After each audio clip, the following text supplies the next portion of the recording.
მოგესალმებით ეთერში და სოტევი საინფორმაციო გამოშვება დღის მთავარ სიახლეებს მარიამ ელიავა გაგაცნობთ. 2025 წლის 26 მარტს საერთაშორისო კვირეულის ფარგლებში საქართველოს დავით აღმაშენებლის სახელობის უნივერსიტეტმა უმასპინძლა პარტნიორი უნივერსიტეტებისა და საუნივერსიტეტო კავშირ ნიკოლა ტესლას პროფესორებს. უცხოელმა კოლეგებმა ჩაატარეს საჯარო ლექციები სტუდენტებისთვის და მასტერკლასები აკადემიური და ადმინისტრაციული პერსონალისთვის. ღონისძიების ბოლოს გაიცა სერტიფიკატები. საქართველოს პარლამენტში ნაციონალური მოძრაობის საქმიანობის შემსწავლელი დროებითი საგამოძიებო კომისიის მე-7 სხდომა მიმდინარეობდა. კომისია გენერალ მამუკა ყურაშვილს უსმენდა, რომელიც კომისიის სხდომაზე სამხედრო ფორმით გამოცხადდა. კომისიამ ასევე მოусმინა კონფლიქტების რეგულირების საკითხებში ყოფილ სახელმწიფო მინისტრ გიორგი ხაინდრავას. 2004-2006 წლებში ხაინდრავას მოადგილე გიორგი ვოლსკის და ირაკლი ბათიაშვილს. რაც შეეხება განხილვის საკითხს, როგორც სხდომის დაწყებამდე კომისიის ერთ-ერთმა წევრმა პაატასალიამ აღნიშნა, კომისია მხოლოდ რუსეთ-საქართველოს ომის პერიპეტიებით არ შემოიფარგლებოდა და სხდომაზე საუბარი შეეხებოდა იმ სამშვიდობო პროცესს, რომელიც ომამდე პერიოდში მიმდინარეობდა. საგამოძიებო კომისიის მიერ მიღებული დასკვნით და არა მხოლოდ ჩვენ გვექნება შესაძლებლობა, რომ საკონსტიტუციო სარჩელით მივმართოთ სასამართლოს და სამართლებრივი პასუხი მოეთხოვოთ იმ ადამიანებს, რომლებიც მართავენ იმ პარტიებს, რომლებიც კონსტიტუციური ჩარჩოდან გასული არიან. ამის შესახებ იურიდიულ საკითხთა კომიტეტის თავმჯდომარე არჩილ გორდულაძემ განაცხადა. მისი თქმით, ქართულ ოცნებას მყარი მოლოდინი აქვს, რომ საკონსტიტუციო სასამართლო მათი შეტანილი სარჩელით, განმტკიცებული მტკიცებულებებით და ფაქტობრივი გარემოებებით იმსჯელებს და მხოლოდ ობიექტურ გადაწყვეტილებას მიიღებს. შეკითხვაზე ამ კუთხით არის თუ არა ქართული ოცნებისთვის გიორგი გახარია საინტერესო, გორდულაძემ უპასუხა, რომ ინტერესი მიემართება ყველა ნაც და ნაციონალური მოძრაობის პარტიას, რომლებიც ერთად ასრულებენ დავალებებს და შესაბამისად არიან გასულები კონსტიტუციიდან და არსებობს სამართლებრივი საფუძველი, რომ მათ მიმართ იყოს სარჩელი შეტანილი. ჩვენ ძირითადად გვყავს 4 პარტია, რომელიც საერთო მესიჯ ბოქსში ზის. ამის შესახებ ფრაქცია ქართული ოცნების თავმჯდომარე მამუკა მდინარაძემ განაცხადა და განმარტა, რომელი პარტიები იგულისხმება ნაციონალური მოძრაობის სატელიტ პარტიებად. მდინარაძის თქმით, ქვეყანას ბოლომდე არ ეშველება, სანამ ეს პარტიები პოლიტიკურ ველს არ ჩამოშორდებიან. მისივე თქმით, გზა უნდა გაიხსნას ახალ ობიექტურ ეროვნულ ძალებს და პატრიოტ ადამიანებს. პრემიერ-მინისტრმა ირაკლი ყობახიძემ მიხეილ ყაველაშვილს შვეიცარიის კონფედერაციაში საქართველოს საგანგებო და სრულუფლებიანი ელჩის პოსტზე შოთა გეწაძის თურქეთში, არჩილ კალანდიას კუბის რესპუბლიკაში კი გრიგოლ ბარამიძის კანდიდატურები წარუდგინა. შესაბამისი განკარგულება ყობახიძემ მიმდინარე წლის 21 მარტს გამოსცა. როგორც დოკუმენტშია ნათქვამი, დასახელებული კანდიდატურები მოვალეობის შესრულებას 2025 წლის 1 აპრილიდან შეუდგებიან. ამერიკის შეერთებული შტატების სენატის საგარეო ურთიერთობათა კომიტეტმა მეგობარი აქტს მხარი დაუჭირა. ინფორმაციას რადიო თავისუფლება ავრცელებს.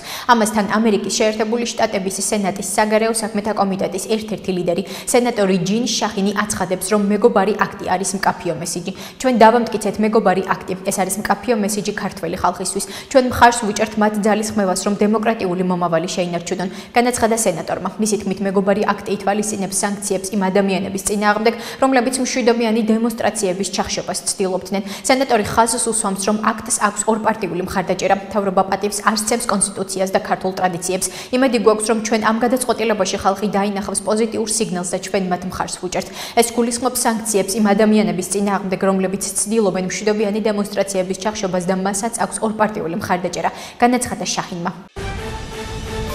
გარემოს ეროვნული სააგენტოს ინფორმაციით 29-30 მარტს ზოგიერთ, ხოლო 31 მარტს საქართველოს უმეტეს რაიონში ხანმოკლე წვიმა და ელჭექია მოსალოდნელი.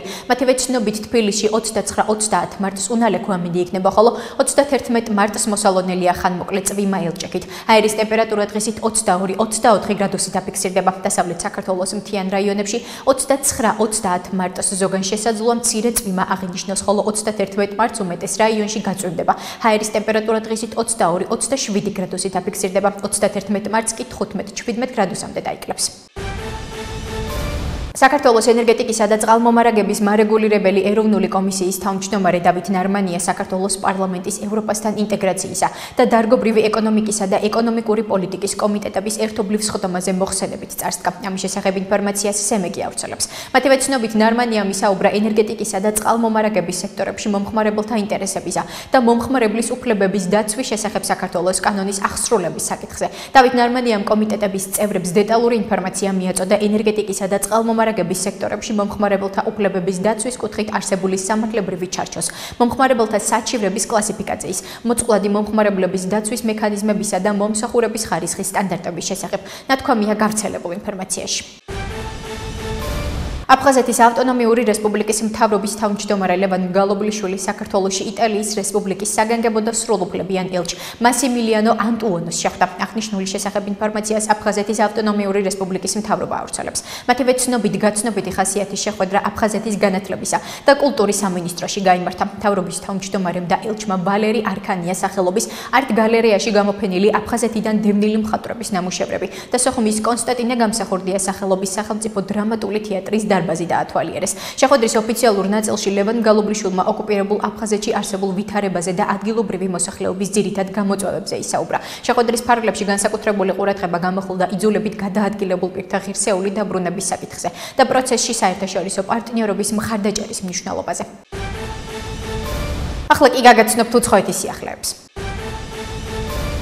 უკრაინაში კონფლიქტის მშვიდობიანი მოგვარებისთვის კონფლიქტის ძირეული მიზეზები უნდა აღმოიფხვრას. რუსული მედიის ცნობით ამის შესახებ ვლადიმერ პუტინმა განაცხადა: ჩვენ მომხრე ვართ, რომ ყველა ეს საკითხი მოგვარდეს მშვიდობიანი გზით, მაგრამ იმ ძირეული მიზეზების აღმოფხვით, რამაც გამოიწვია დღევანდელი მდგომარეობა, განაცხადა პუტინმა.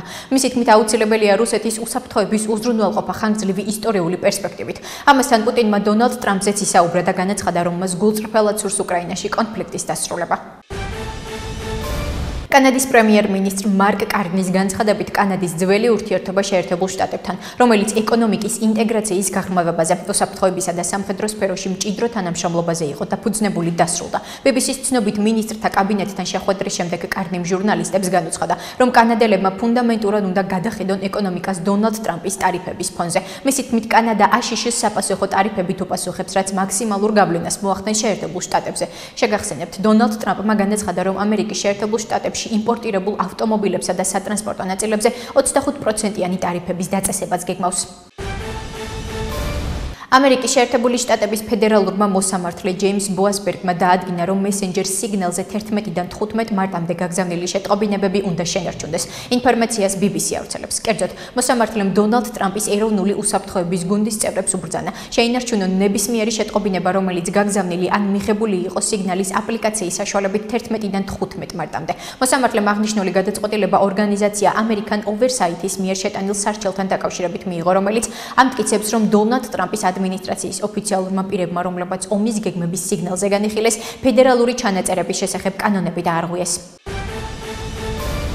ირანმა უპასუხა დონალდ ტრამპის წერილს ქვეყნის უზენაესი ლიდერის აიათოლა ალი ხამენეისადმი, რომელშიც ახალ ბირთვულ შეთანხმებაზე მოლაპარაკებებია შეთავაზებული. ამის შესახებ ირანის საგარეო საქმეთა მინისტრმა აბას არაღჩიმ განაცხადა. ინფორმაციას CNN-ი ირანულ საინფორმაციო სააგენტოზე დაყრდნობით ავრცელებს.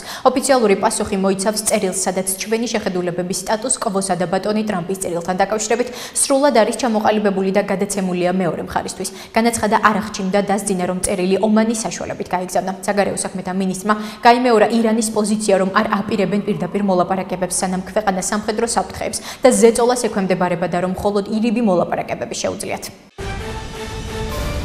ასეთი იყო მიმდინარე სიახლეები მომავალ შეხვედრამდე.